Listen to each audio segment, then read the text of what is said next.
Tere tulemast meie 23. brändnimega Sina laivi.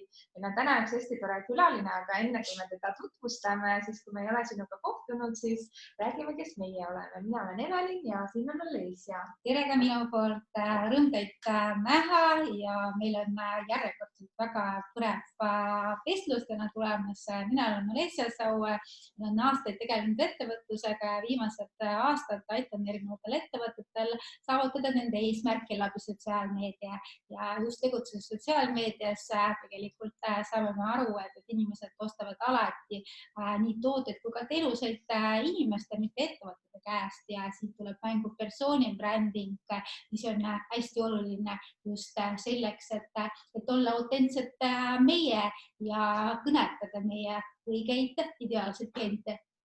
Ja minu nimi on Evelin, mina olen ka hästi pikka aega tegelenud müügi ja turundusega ja sarnaselt Alesiale hetkel olen ettevõtja, aga enne seda pikka aega siis erinevates rahvusvahelistes korporatsioonides seda tööd teinud. Ja täna ma siis aitan väiksemaid ja suuremaid ettevõtteid, suuremaid selles osas, kellel ei ole piisavalt ajalist ressurssi, et müügi ja turundusega tegeleda, siis ma projektipõhiselt aitan neid ja väiksemaid ettevõtteid, kes võib-olla enda tiimi veel ei taha palgata, aga vajavad abi ikkagi aeg-ajalt. Aga me täna räägime hoopis Katrinist, et mina Katriniga tutvusin juba mõned aastad tagasi, natukene teistel teemadel, aga ta on väga-väga inspireeriv inimene ja teinud ka väga põneva karjäärimuudatuse oma elus läbi. Äkki sa, Katrin, nendele, kes siin veel ei tea, räägid, millega sa täpselt tegeled? Tere ka minu poolt, mina olen Katrin Karu ja ma olen maalikunstnik ja aastast 2012 minul siis tegin selle muudatuse suhteliselt päevapealt. Eelnevalt ma olin ju ka turunduses. Ja. Ja mul on oma bränd veel lisaks sellele, et ma ise olen, minu töö ongi nagu maalikunsti teha ja on mul ka oma riidebränd Katrin Karu Ohvde Kannas. Siin on näha ka. Lisaks ma ei oskagi öelda. Ühesõnaga meid Katrin inspireeris sellepärast väga, et esiteks vähem kui 10 aastat tagasi ta tegi nii julge otsuse, et otsustas oma tööpäeva pealt lõpetada ja alustada millegagi sellega, mis teda väga paelus. Ma saan aru, et see oli sul hobi, oled sa maalikunstiga enne ka teinud, et siis sai olla nii, et nii, täna on esmaspäev, ma otsustan, et ma hakkan nüüd maalima. Ja tegelikult see hakkas ikkagi väga lapsepõlvest, kui minu vanemad panid mind kunstikooli, laste kunstikooli Kiiravis, siis nüüd. Ja seal ma käisin terve selle laste kunstikooli ära, siis ma õppisin pedas kunstiõpetust ja joonestamist, aga siis juhtus see, et tuli valida lisaeriala pedas ja ma valisin reklaami. Ja siis minu tee läkski nagu sinna reklaami suunda ja ma tegelikult, ma arvan, et üle võib-olla 15 aastat või 10 aastat ma üldse ei võtnud ei pintslit ega pliiatsit kätte, ühe kunstiga ei tegelenud ja siis mingi hetk jälle täiesti vastupidi. Et tegelikult alguses ma nagu mõtlesin, et nüüd mul on nagu, et ma ei taha enam sellega tegeleda, mis ma tegelesin, et ma tegelen nagu hobi korras. Selline nagu mõte oli. Mõtlesid nagu aja maha võtta? Jah, just. Ja hakkasin, ja siis see läks väga-väga kiiresti. Aga see põhjus oli sellepärast, et maalikunst, sa lihtsalt tahtsid sellega tegeleda ja sul ei olnud aega või sellepärast, et olemasolev töö enam ei paelanud? Tegelikult võib-olla sellepärast, et mul olid väiksed lapsed, laste kasvatamine on töö ja tegelikult loominguks ei jää aega ja töö kõrvalt tegelikult sellise tööl iga päev tööl käimise kõrvalt ei jäänud aega. Ja siis jah, selles suhtes küll, et kui me oleks nagu aega maha võtnud, siis ma ei oleks ka sellele ilmselt võib-olla, ma tean, jõudnud. Aga sa oled väga hea näide, et tegelikult ka hobist on võimalik äri teha, et kas sa oskad võib-olla meie kuulajatele mingit nõu anda, et mida siis on vaja selleks, et hobi saaks ka sulle leiba laua peale tuua? Ja ma olen selle peale hästi palju tegelikult mõelnud, et see peaks olema just nimelt, et kui see on hobi, siis sa teed seda nagu enda jaoks ja sa teed seda nagu kire naudinguga, et tihtilugu on, arvatakse, et kui see on nagu töö, siis sa kuidagi pead seda tegema.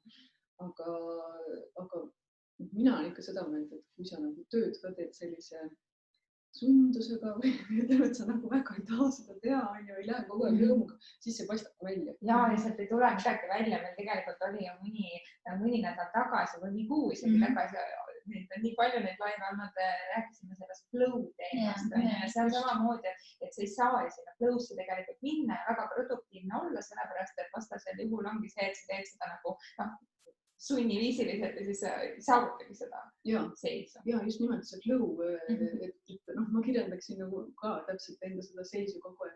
Ja teine asi, et ma olen just nagu võrrelnud nagu sellist tööl käimist ja siis töö tegemist, nagu ma arvan, et ma praegu teen nagu tööd rohkem või võib-olla mitte rohkem, aga kuigi väga palju arvatakse ja vaadatakse, et ma ei tee mitte midagi. Aga just seda õige, et sa võtad aja maha, et ka ma igapäevaselt võtan ju aja maha ja siis tekib see kerib, siis see on nii hea tunne, kui sa hakkad seda nagu ja siis läheb. Ja mina olen ju kuulnud, et mõnikord, kui sa satud sellesse flow'sse, sellelt paar korda rääkinud, et siis sa võidki nagu väga pikka aega, mõnikord lausa öösel. Ja see ongi täpselt nii, et siis sa oled ja mul oli tegelikult siin võib-olla nüüd juba aasta tagasi. Aeg läheb nii kiiresti. Et kus ma nagu tegin ja siis inimesed tulevad tänaval vastu, sõbrad või tuttavad või siis sa nagu lihtsalt, sa näed küll, et nad tulevad, aga sa ei saa nagu, sa tead, et kohe kukub see nagu ära, et sa lihtsalt lähed sööma ja oled oma mõtetega ja siis nii-öelda nagu, et see on täpselt see, mida arvatakse, et kunstikud on sellised kukuud, et eks ma vahest olen selline. Aga räägi sellest ka, et minul on endal see kogemus, et kui sa otsustad ühel päeval, et sa teed täieliku kannapöörde ja nii-öelda hüppad täielikult tundmatusse, et minul läks aasta aega, et selle otsuseni jõuda. Kui kiirelt sinul see otsus tuli ja kas see oli nagu selline lihtne, et nii, ma tulen ära ja alustan täiesti uue asja?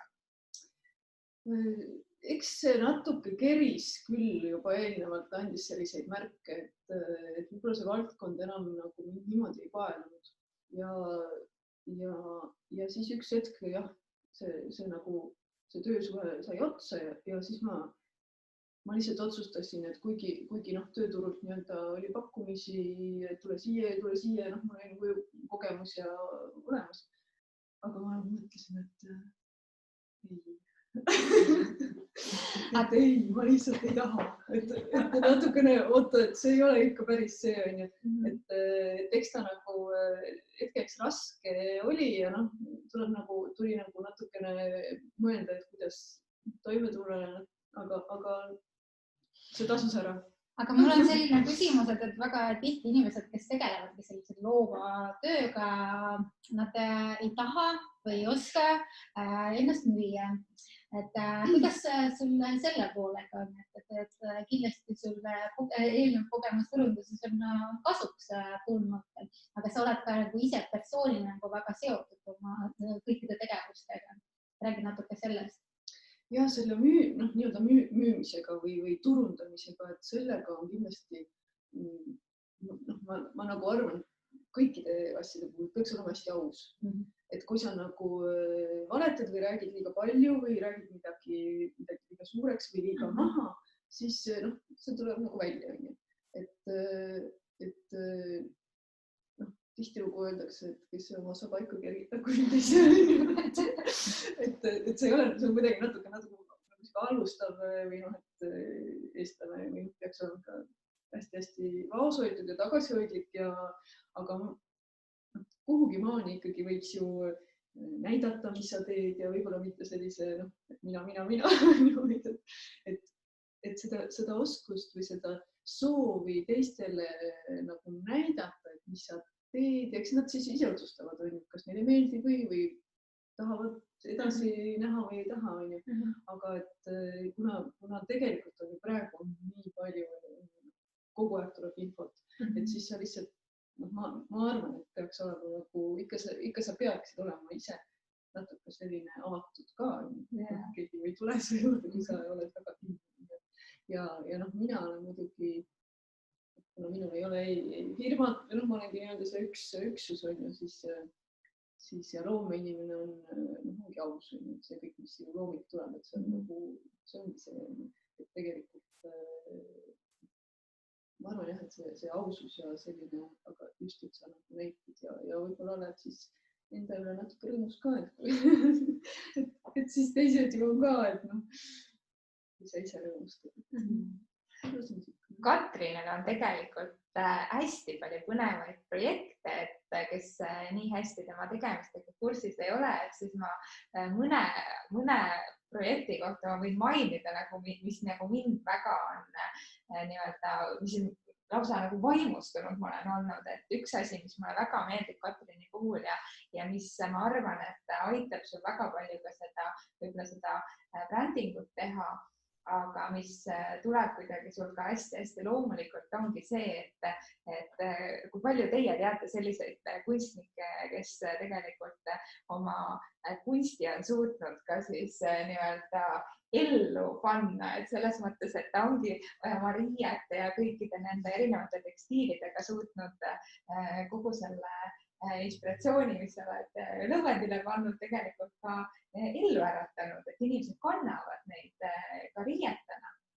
Ja ma just nimelt olen pigem nagu seda meelt, et ma muidugi mul on hea, et ma võin ise otsustada, mis ma oma kunstiga teen, aga mulle meeldib see, et kui kunst elab, ühtepidi ta elab nagu maalina kellegi koduseinal või kuskil interjööris, aga teistpidi, et sellest saaks nagu osa ja tegelikult võib-olla kõige suurem põhjus on see, et mulle endal oleks hästi huvitav. Et pigem ma teen nagu seda enda pärast ja siis see hakkab nagu elama, aga üks asi on jah, need kleidid ja pluusid, siin on minu maal. Et meid on erinevaid kangaid jälle, ja teine asi, mis nüüd oli üks õlu tuli välja. Ja seda projekti ma saab isegi uuest osta. Aga palju sa oled neid võimalusi ise aktiivselt otsinud, et kas nad on ise sinu juurde tulnud või sa oled väga kindla strateegia järgi tegutsenud? Eks tark oleks hästi strateegiline. Et kindlasti, kui olla strateegiline ja lükata seda ja panna kõik kirja, et see on, võib-olla oleks veel rohkem nagu tegusam või rohkem sünniks. Aga mina oma loomult olen väga selline, et selle flow, et ma vaatan, kus see kannab parasjagu ja kui tuleb mingi õige inimene, siis tekib midagi või et selle õllega oli nii, et nemad pöördusid minu poole, et kas selline ettepanek, siis see lahe. Muidugi teen. Aga kuidas nad sa leidsid, kui sa seda küsisid?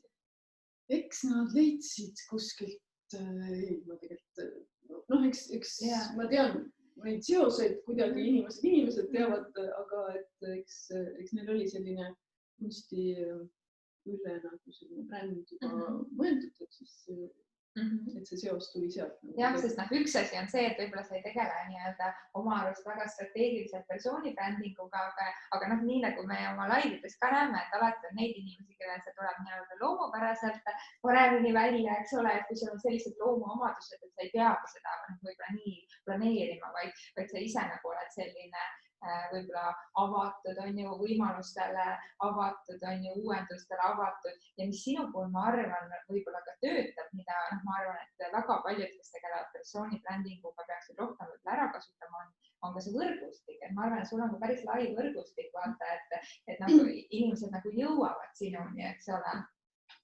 Ja, et eks ma oma loomult olen selline avatud, aga ja mul tõesti on palju tuttavaid ja vahest tõesti imestad, et lähed kuhugi metsa ja on jälle tuttavad, et naerad seda, aga üks asi on küll, mis ma võib-olla julgustaksin ütlema kõigile, et öelge jah. Ja, me oleme alati selle jah-mees. Et see film, jah-mees. See ongi see, et tegelikult neid võimalusi, ma arvan, et igaühe meie ellu tuleb iga päev väga palju. Et üks asi on see, et me neid võimalusi märkaksime üldse ja teine on see, et me nendeks kinni haaraksime, sest ma arvan, et lihtsalt ludiseb niimoodi näppude vahelt päris palju kõikidel meil ära on. Aga just, et see on nii äge, et sa oled nendest võimalustest kinni haaranud ja need 2 projekti, millest me praegu rääkisime, on üks hästi suur projekt, mis näitab ka, et kuidas sa 8 aastaga ikkagi suudad sellise nii-öelda taseme ja tagasiside saavutada, et sinult tellis Hilton, kas see 40 maali või kui palju 41 maali. Ja, et nad on endiselt Hiltonis üleval, et ma saan aru, et see nende jaoks nagu maalisid kõik need. Ja, no see oli 2016 juba, jah. Et suvel see valmis. 2016 see tähendab, et sa olid 2015.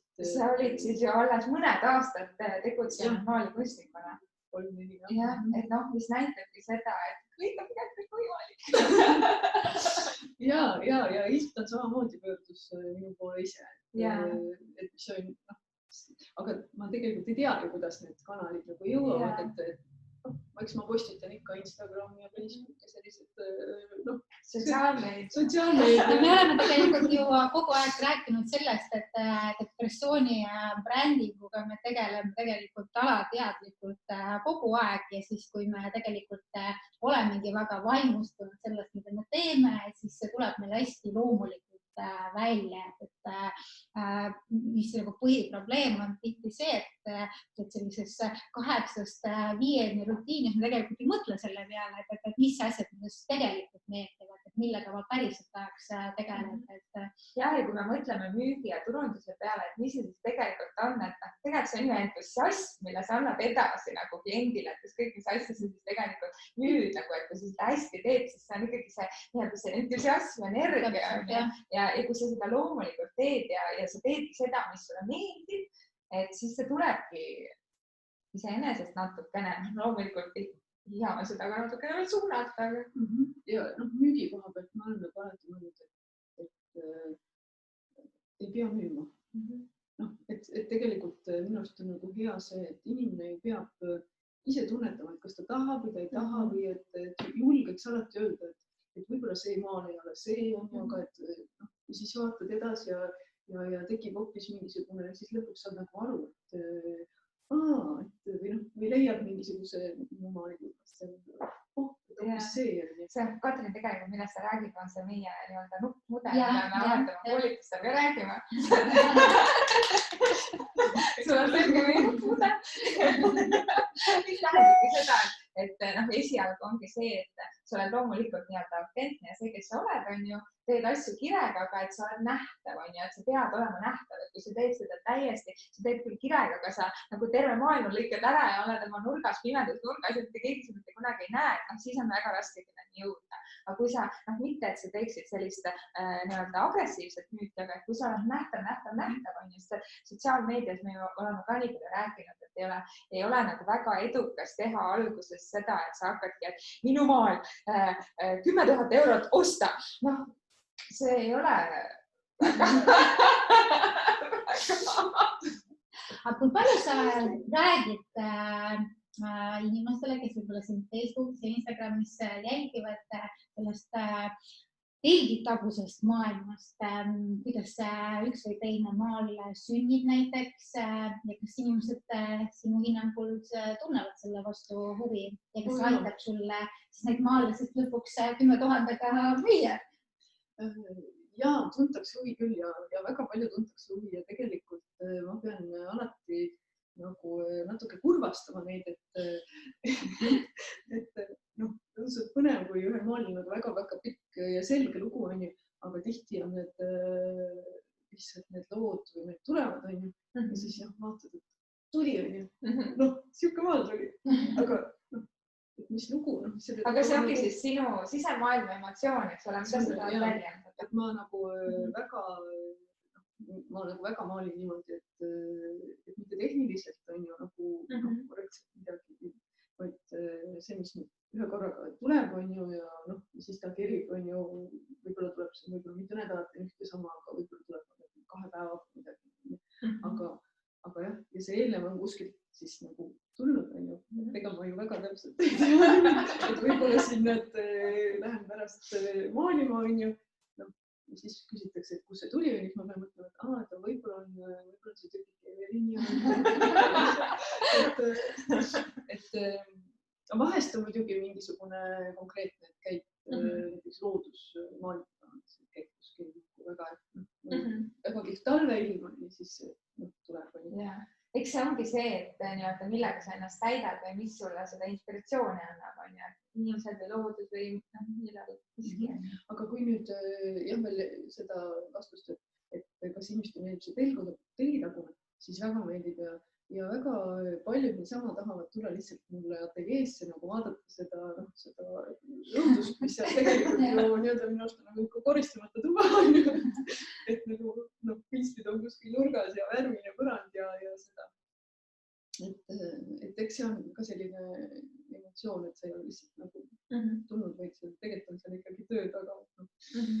Aga mis sa soovitad nendele, et meie pidevalt oma koolitusel näeme ka neid inimesi, kes ei ole võib-olla 100% rahul sellega, mida nad teevad, aga samas nad ei ole leidnud ka, et mis see õige asi on, et kuidas julgeda see samm ikkagi astuda? Lihtsalt julgeda. Mina arvan, et just seda õiget hetke ei oodata nagu ära. Et peaks, või et tekitab, et kui tekib selline stressi mõtlemine, et jah, et võib-olla see on ka üks selline asi, et kuidas ma nagu käitun või et ei lase tekitada seda stressi mõtlemist, et ma nüüd pean, et see klient nüüd tahtis mingisugust selleks ajaks ja kas ma nüüd suudan või kas ma ei suuda või kas see tuleb hea või kas ei tule hea. Ma nagu lasen, ma teen nagu rõõmuga ise on ju, kui tule selline, siis ma jõuan ka teha veel järgmine. Ja lõpuks on ju see, et midagi ikka tuleb on ju ja kui sa nagu selle stressi lased nagu maha, et siis tuleb see õige asi, et kui see stressilevel on üleval on ju, siis katsu, ma ei tea, kes näiteks kirjutab, et sa pead. Tegelikult, et ma arvan, et kõikide ma arvan selliste ka hobi, kui sa hakkad mingit hobi tegema on ju, et sealt kasvaks midagi, siis see ei pea on ju, siis see tegelikult kasvab. Et on vaja julgust, et katsetad. Jaa, kindlasti. Üldse ei tasu karta, kui läheb mässu. Kas midagi muutub siis, kui hobist saab äri sinu kogemuse põhjal? Mina olen muuseas seda vältinud, et just nimelt seda, see kindlasti on, seda võib nagu nimetada ju, et ta nagu on töö on ju, et siis ta ongi äri on ju, aga nagu enda lollitamine, sama see stressi ja see, et las ta jääb sinna hobi või sellise meeldiva ja et ma ei pea.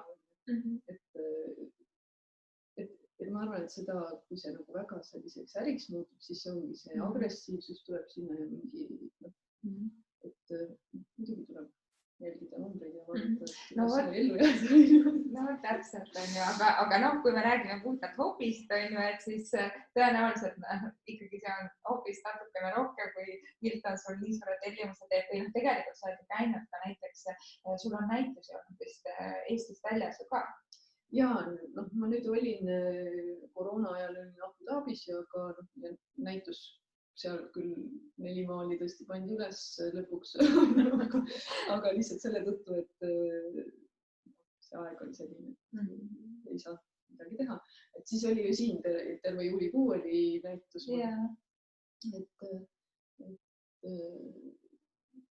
Mis see küsimus?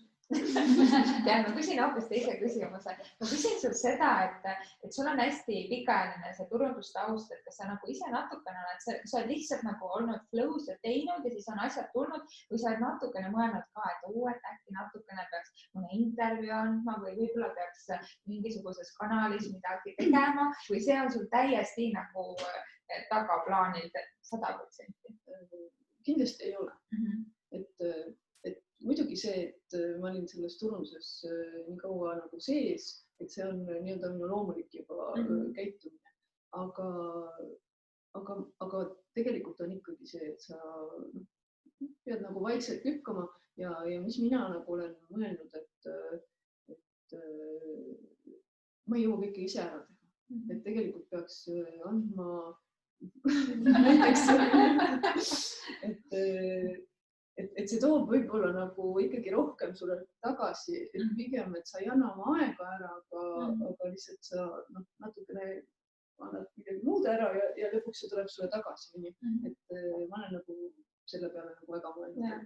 Eks see ongi nii, nagu väikeettevõtjatele ikkagi öeldakse, et kui sa oled ise raamatupidaja, tegevjuht, turundaja, koristaja, kes kõik veel on ju, et siis sa väga harva suudad tegeleda ka oma ettevõtte arendamisega, tootearendusega ja kui sa tegeled loomeasjaga, et sa oled siis veel see flow sees samal ajal, kui sa vormid arveid ja siis võib-olla ma ei tea, teed mingisugust 3 sotsiaalmeedia postitust.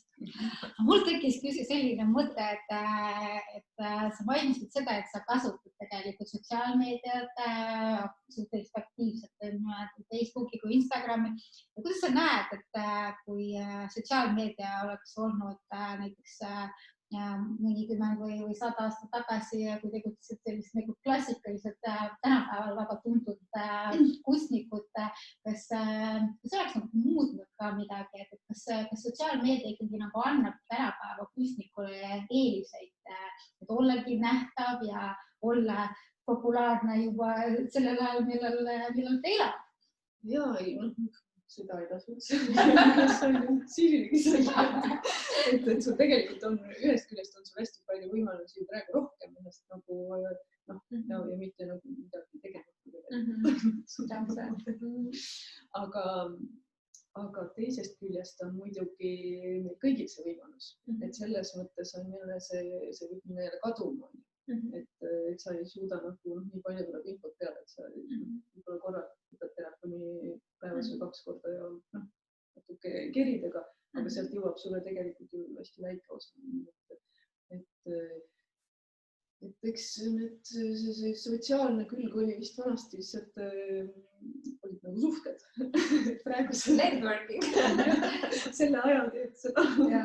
Aga vaata, see ongi see, et mis see sotsiaalmeedia on andnud ka on selle, et ka see networking on ületanud kõik nagu nii-öelda riigipiirid ja sa võid nagu kasvatada ka oma networki, nagu meil on hea näide, eks ole, ühe sinu kliendi näol, et kes on suutnud üle maailma kõik oma olulised kontaktid siis sotsiaalmeediast üles leida, olles ise Eestis on ju, aga samas See on küll jah, et tegelikult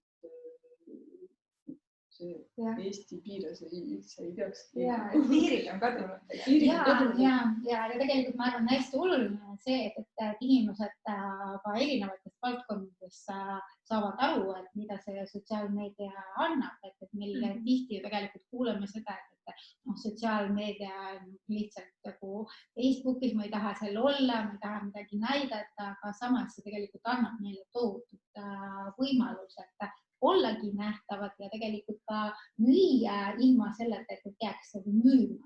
Ja, just, et kui muidugi see sotsiaalmeediaga on ju ka see, et kui sa nagu kogu aeg müüd, siis inimesed blokivad su ära. Absoluutselt. Ma ei taha seda. aga ma olen alati mõelnud, et kui mul enda jaoks on teid huvitavad, mingi tuli Uusmaal, nii äge, ma olen ise juba kuidagi, et siis ma näitan seda või ma käisin nii lähedas kohas, et minge ka lihtsalt sellepärast, et see on nii äge. Et ma alati mõtlen, et vaatajal või siis sellel kliendil või tarbijal või sellel peaks olema huvitav. Nii sa lood lisaväärtust. Jah, just, et ma loon nagu sellega, et isegi sellele mul oli huvitav, et ma pakun seda, et täpselt. Ja sinu puhul ma arvan, et on ka see, et kui võib-olla teiste äride puhul sa pead nagu väga selgelt mõtlema, et kes on su sihtgrupp, et mulle tundub, et sinu sihtgrupp ongi tegelikult see, keda kõnetab see nii-öelda sinu inspiratsioon ja see, mida sa siis maalid, eks ole, et on suhteliselt sarnane tõenäoliselt sinu endaga. Või? Jah, ilmselgelt ma arvan ja ma arvan muidugi, et sarnased inimesed või tüübid või energiat nagu nii tõmbuvad. Et kui sa oled suur ettevõtja, siis sa pead mõtlema ja et kõik need inimesed pakub seda sama väärtust. Mul on ju selle võrra ju lihtsam. Ja sul ongi see, mida sa nii-öelda ise autentselt teed ja mida sa jagad, et see juba ongi tegelikult väärtus sinu kliendi jaoks, sinu sellele õige sihtgrupi jaoks. Aga kas sinu riiete bränd on kasvanud välja just sellepärast, et sinu juba olemasolevad kliendid tahtsid midagi muud või sa ise mingi hetk tulid selle peale? Tegelikult ikka ise, et ega keegi niimoodi ei tulnud, muidu oleks ise seda ära teinud. Aga üks hetk mul üks sõbranna Anu ütles, et see on nii lahe maal, et seda tahaks kuidagi. Siis ma ütlesin, et mina olin nagu vaikselt mõelnud, et ma tahaks teha mingid oma rõivaid ja siis lõpuks oligi, et kuule, aga et selles mõttes, et see ikkagi tuli jälle sellest, keegi nagu ütles, viskas lihtsalt mingi väikse mõtte üles. Aga kas täna on populaarsemad su maalid või su rõivad? Erinevad kliendid. Mõned on ka samad, aga ma ei ole nii mõelnud. Oleneb, ma ei tea. No väga põnev. Aga räägi veel seda, et meil varsti saab kahjuks aeg otsa, nii inspireeriv on olnud sinuga rääkida, et kes sind tegelikult on sul ka nagu, ma ei tea, kunstimaailmast või kuskilt selliseid inimesi, kes sind inspireerivad, või lihtsalt sa ammutadki kogu inspiratsiooni kuskilt loodusest ja igapäevaelust? Jah, selle inspiratsiooniga või eeskujuga siis on küll nii, et ma tegelikult olen, mulle küll meeldivad mingid kellegi maalid ja mingisugused ja võib-olla isegi maal see on mingisugune muu loov, kas arhitektuur või, aga ma olen nagu proovinud, et ma liiga palju ei vaataks, sest et alateadlikult sa hakkad kuidagi ikkagi jäljendama või mitte jäljendama, aga lihtsalt alateadlikult sa võtad selle kuidagi omaks. Pigem sellist nagu päris eeskuju. No ma arvan, et sina oled paljudel eeskuju. Eriti peale seda, et kui me kuuleme millise muudatuse ja tegelikult kui eduka muudatuse läbi on. No kui keegi nagu saab niimoodi, et on nagu veel lahedam elada, siis jumal küll, tehme järgi. Aga kas sa tagantjärgi mõeldes oleks tahtnud seda muudatust teha varem, kui see tuli täpselt siis, kui õige aeg oli? Ma arvan, et see tuli õigel ajal, sest tegelikult oli mul ikkagi varem ka päris lahe see reklaamiagentuuris ja turunduses töötamine, aga see on ka lahe. See on tegelikult väga-väga lahe, väga loominguline, aga mingi etapp lihtsalt nagu tunned, et nüüd see saab läbi ja samamoodi lapsed ju kasvasid nagu sellisse vanust, et sa saad nagu hingata või sa saad nagu hakata olema ka avatud ja sa ei pea kogu aeg tegelema selle olmega nii palju. Et eks ta tuli ikka vist siis. Et siit tegelikult ka teistele inspiratsiooniks, et siis, kui sa tunned, et mingi asi ikkagi sind juba tagant tõukab ja sa tahad sellega tegelema, siis järelikult on õige aeg ja peakski nüüd midagi ette võtma. Ja Katrin on heaks näiteks, et kunagi ei ole selles mõttes liiga hilja, et kui sa oled ka teinud pausi selles oma nii-öelda valdkonnas, et sul oli 15 aastat paus või kui pikalt sul oli? Vist jah. No, et kui sul on isegi päris pikka aega paus, et see ei tähenda, et sa võid sinna juurde tagasi tulla, et kõiki asju võib ju pidevalt muuta ja elu ongi üks nii-öelda muutus. Kui vanas on. Ja, et peaasi, et õnnelikud olete ja tegelete sellega, mis teil silmad särama paneb. Ja tegelikult ongi hästi oluline, et see, et me päriselt nagu mõtleme selle peale, et mis just mind inspireerib, sest meil igaühel võivad olla täiesti erinevad asjad, mis panevad silmad särama, aga tulemus tegelikult on sama, kui me teeme neid asju, teeme neid kirega ja seda teised inimesed ka tajuvad ja siis mina usun siiralt, et kui rohkem inimesi tegelikult tegeleb nende asjadega, mis neid inspireerib, siis see annab ka teistele julgust rohkem proovida, katsetada, võib-olla tulla oma sellest mugavustsoonist välja ja see on ka üks põhjustes, miks me tahame rääkida meie laivitest inimestega, kes on julgenud teha see võib-olla nagu mitte klassikaliselt traditsiooniline samm, vaid järgidagi oma südant. Nii et suured tänud, et te kuulasite. Ja kes persoonibrändingust on veel rohkem huvitatud, siis tegelikult juba 9. oktoobril me alustame järjekordse persoonibrändi veebiakadeemiaga ja Katrin on ka juba tutvunud meie brändimega sina raamatuga. Nii et põnev. Aga ma küsin, et sa oled natuke silvinud seda ka, et kui sa oled praegu tegelikult juba loonud ka ilma meie raamatuta väga tugevat persoonibrändi, siis midagi jäi sulle silma, et võiks veel teha selleks, et persoonibränding tooks sulle rohkem kasu. Kui seda raamatut nüüd silmas pidas, mulle meeldis see, et tegelikult tuleks üles kirjutada. Kirjutadagi just nendele küsimustele vastata, mis siin on. Et sa võid ju ise seda niimoodi mina olla mõelnud ja kuskil trammis natuke siin ja natuke seal. Aga just, et sa paned kirja, siis hakkab see nagu jooksma.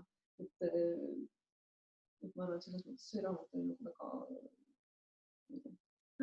Ja, see sellepärast ongi sellisena mõeldud, et pange kindlasti kirja, et kellel on raamat olemas ja ei ole veel alustanud, siis kindlasti hakkabki seda täitma. Jah, aga me siis kohtume juba järgmisel nädalal. Meie laivid on alati kolmapäeval kell 4 ja kui tekivad vahepeal küsimused, siis kirjutage meile kas Facebookis või e-maili peale ja kindlasti vaadake üle ka meie eelmised laivid meie YouTube kanalis Bränd nimega sina. Aitäh! Tšau! Tšau!